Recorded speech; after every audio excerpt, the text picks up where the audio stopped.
সুখী জীবনের মন্ত্র। ইনকামের থেকে খরচা কখনো বেশি করো না। ভুল করলে স্বীকার করতে সংকোচ করো না। খারাপ কাজে কখনো এগিয়ে যেও না। ভালো কাজে কখনো পিছিয়ে এসো না। অপরের দুঃখ কষ্টের কারণ হয়েও না। অপরের জিনিসে কখনো লোভ করো না। অপরকে নিয়ে কখনো সমালোচনা করো না। ভালোবাসা বোঝানোর জন্য কথা খরচের কোনো দরকার নেই।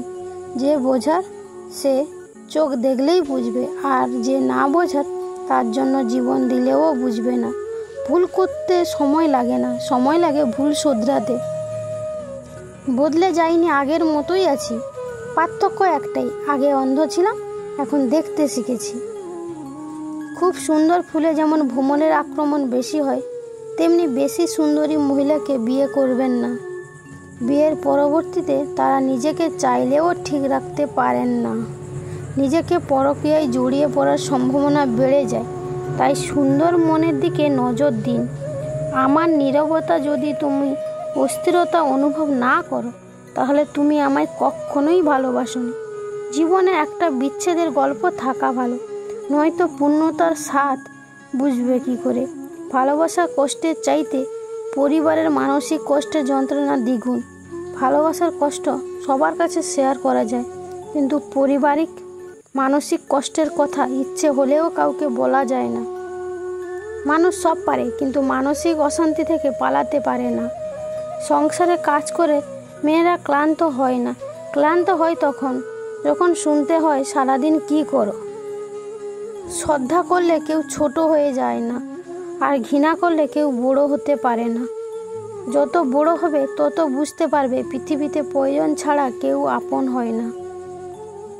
মানুষ আগে ইমোশনাল ছিল, শুধু সম্পর্কটা বুঝতো, তারপর প্র্যাকটিক্যাল হলো, সম্পর্কের মধ্যে সুবিধা খুঁজলো।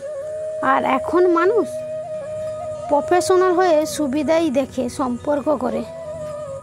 ক্লাস 10-এর মেয়েরা পাত্রী হিসেবে সর্বশ্রেষ্ঠ হয়, কারণ এই বয়সে মেয়েরা প্রথম পুরুষের ব্যাপারে কৌতূহলী হয় এবং প্রেম করার জন্য ছোঁক করে।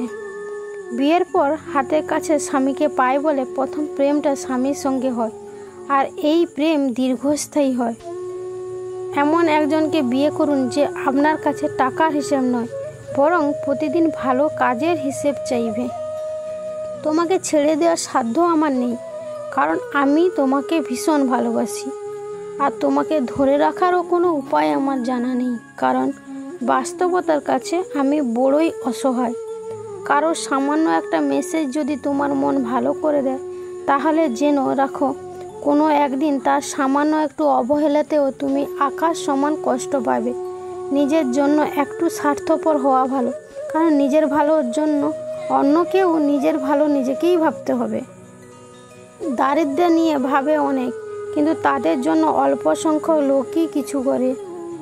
একদিন বুঝতে পারবে বর আপনাকে উত্তম জিনিসটা দেওয়ার জন্য অপেক্ষা করিয়াছিলেন। কখনো কখনো অতিরিক্ত রাগ আর অভিমানগুলো চেপে রাখতে একটা জীবিত মানুষও একটা জীবন্ত লাশ হয়ে যায়।